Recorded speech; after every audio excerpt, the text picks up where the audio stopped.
So ನಾನು ಮಾಡ್ತಾಯಿದ್ದೀನಿ ಇವತ್ತು ಜೋಳದ್ದು ಒಗ್ಗರಣೆ. ಸೊ ನೀವು ಕೂಡ ಜೋಳದ ರೊಟ್ಟಿ ತಿಂದಿರ್ತೀರಾ. ನಮ್ಮ ಉತ್ತರ ಕರ್ನಾಟಕದವರು ಇದನ್ನು ಮಾಡಿದಾರೋ ಇಲ್ಲೋ ಆ್ಯಂಡ್ ಇದು ಗೊತ್ತಿದೆ ಇಲ್ಲೋ ರೆಸಿಪಿ ನನಗೆ ಗೊತ್ತಿಲ್ಲ.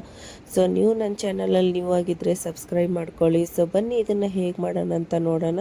ಸೊ ಫಸ್ಟು ಒಂದು ನೈಟೇ ನಾನು ಚೆನ್ನಾಗಿ ಒಂದು 2 ಟೈಮ್ಸ್ ತೊಳೆದ್ಬಿಟ್ಟು ಅದನ್ನು ನೆನೆ ಹಾಕ್ಕೊಂಡಿದ್ದೆ. ಆ್ಯಂಡ್ ಬೆಳಗ್ಗೆ ಇದನ್ನು ನಾನು ಅದು ಆ ನೀರನ್ನ ತೆಗೆದ್ಬಿಟ್ಟು ಅದರೊಳಗೆ ಸ್ವಲ್ಪ ಸಾಲ್ಟ್ ಹಾಕಿಬಿಟ್ಟು ನಾನು ಇದನ್ನು 12ರಿಂದ 15 ವಿಸಿಲ್ನ ಹಾಕ್ಕೊತಾ ಇದ್ದೀನಿ. ಸೊ ಅದಾದಮೇಲೆ ನೋಡಿ ಈ ಥರ ಆಗುತ್ತೆ ಇದನ್ನು.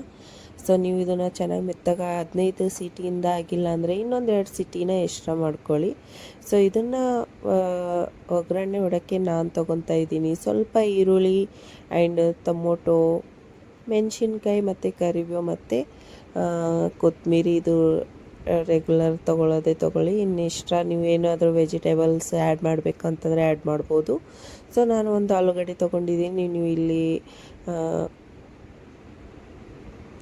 ಸ್ವೀಟ್ ಕಾರ್ನು ಮತ್ತು ಏನಾದರೂ ಇನ್ನು ವೆಜಸ್ ಆ್ಯಡ್ ಮಾಡಬೇಕಂತಂದರೆ ಆ್ಯಡ್ ಮಾಡ್ಕೋಬೋದು. ಸೊ ಒಗ್ಗರಣೆಗೆ ನಾನು ತೊಗೊಂಡಿದ್ದೀನಿ ಒಂದು ಸ್ವಲ್ಪ ಎಣ್ಣೆ. ನೀವು ಬಟರ್ ಕೂಡ ಇಲ್ಲಿ ಯೂಸ್ ಮಾಡ್ಕೋಬೋದು. ಸೊ ಇದರೊಳಗಡೆ ನಾನು ಹಾಕ್ಕೊಂಡಿದ್ದೀನಿ ಸಾಸಿವೆ, ಜೀರಿಗೆ, ಒಂದೇ ಒಂದು ಆಲೂಗಡ್ಡೆ ತೊಗೊಂಡಿದ್ದೀನಿ, ಅದು ಕೂಡ ನಾನು ಇಲ್ಲಿ ಆ್ಯಡ್ ಮಾಡ್ಕೊತಾ ಇದ್ದೀನಿ. ಸೊ ಇದನ್ನು ಚೆನ್ನಾಗಿ ಮಿಕ್ಸ್ ಮಾಡಿಬಿಟ್ಟು, ಸೊ ನೀವು ವೆಜ್ಜಸಲ್ಲಿ ಇಲ್ಲಿ ಸ್ವೀಟ್ ಕಾರ್ನ್ ತೊಗೋಬೋದು, ಕ್ಯಾರೆಟ್ ತೊಗೋಬೋದು ಆ್ಯಂಡ್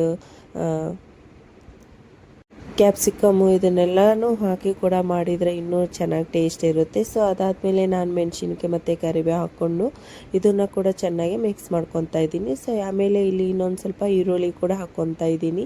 ಸೊ ಈರುಳ್ಳಿ ಕೂಡ ಚೆನ್ನಾಗಿ ಬ್ರೌನು ಆಗೋವರೆಗೂ ಇದನ್ನು ಕೂಡ ನಾನು ಫ್ರೈ ಮಾಡ್ಕೊತೀನಿ. ಸೊ ಇದರಲ್ಲಿ ನಾನು ಎಕ್ಸ್ಟ್ರಾ ಡ್ರೈ ಮಸಾಲ ಏನು ಆ್ಯಡ್ ಮಾಡ್ಕೊಂಡಿಲ್ಲ. ಆ್ಯಂಡ್ ಇಲ್ಲಿ ಸ್ವಲ್ಪ ನಾನು ಟೊಮೊಟೊ ಕೂಡ ಆ್ಯಡ್ ಮಾಡ್ಕೊತಾ ಇದ್ದೀನಿ. ಸೊ ಟೊಮೊಟೊ ಇದನ್ನು ಚೆನ್ನಾಗಿ ಮೆಲ್ಟ್ ಆಗೋವರೆಗೂ ಇದನ್ನು ಕೂಡ ಚೆನ್ನಾಗಿ ಫ್ರೈ ಮಾಡ್ಕೊಳ್ಳೋಣ. ಸೊ ಇದಾದಮೇಲೆ ಒಂಚೂರು ಅರಿಶಿಣ ಮತ್ತು ನೀವು ಆಲ್ರೆಡಿ ಸಾಲ್ಟು ಜೋಳದ್ರಲ್ಲಿ ಹಾಕ್ಕೊಂಡಿದ್ದೀರಾ, ಸೊ ನೋಡ್ಕೊಂಡ್ಬಿಟ್ಟು ಹಾಕ್ಕೊಳ್ಳಿ. ಸೊ ಸ್ವಲ್ಪ ಅರಿಶಿಣ ಪುಡಿ ಹಾಕ್ಕೊಂಡ್ಬಿಟ್ಟು ಇದನ್ನು ಚೆನ್ನಾಗಿ ಮಿಕ್ಸ್ ಮಾಡಿಬಿಟ್ಟು ಸ್ವಲ್ಪ ಸಾಲ್ಟ್ ಹಾಕ್ಕೊತಾ ಇದ್ದೀನಿ.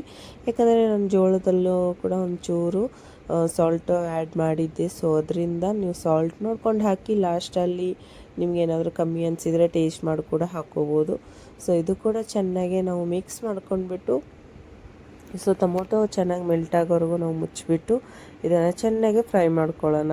ಸೊ ಇದಾದಮೇಲೆ ನೋಡಿ ಎಲ್ಲ ಚೆನ್ನಾಗಿ ಫ್ರೈ ಆದ ತಕ್ಷಣ ನಾವೇನು ಜೋಳ ನಾವು ಕೊಂಡಿದ್ವಲ್ಲ, ಸೊ ಇದನ್ನು ನಾವು ಆ್ಯಡ್ ಮಾಡ್ಕೊಳ್ಳೋಣ.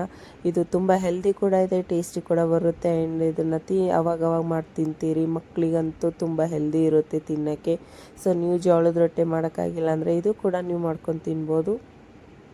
ಇದೊಂಥರ ಡಿಫ್ರೆಂಟ್ ಟೇಸ್ಟ್ ಕೊಡುತ್ತೆ. ಸೊ ಇದಾದಮೇಲೆ ಲಾಸ್ಟಲ್ಲಿ ನಾನು ಮ್ಯಾಗಿ ಮಸಾಲ ಇದರಲ್ಲಿ ಆ್ಯಡ್ ಮಾಡ್ತಾಯಿದ್ದೀನಿ, ಒಂದು ಸ್ವಲ್ಪ ಕೊತ್ತಂಬರಿ. ಸೊ ಇದೇ ನಮ್ಮದು ಇವತ್ತಿನ ರೆಸಿಪಿ ಆಗಿದೆ. ಸೊ ನಿಮ್ಗೆ ಇಷ್ಟ ಆದರೆ ಏನು ಮಾಡಬೇಕು ಗೊತ್ತಲ್ವಾ, ನನಗೆ ಫಾಲೋ ಮಾಡ್ಕೊಳ್ಳಿ ಆ್ಯಂಡ್ ಸಬ್ಸ್ಕ್ರೈಬ್ ಮಾಡಿ. ಹೇಗೆ ಅನಿಸ್ತು ಅಂತ ನನಗೆ ಕಮೆಂಟ್ ಬಾಕ್ಸಲ್ಲಿ ಹೇಳೋದು ಮರಿಬೇಡಿ. ಸೊ ಇದೇ ಥರ ರೆಸಿಪಿ ನೀವು ನೋಡಬೇಕಂದ್ರೆ ನನಗೆ ಸಬ್ಸ್ಕ್ರೈಬ್ ಮಾಡಿ.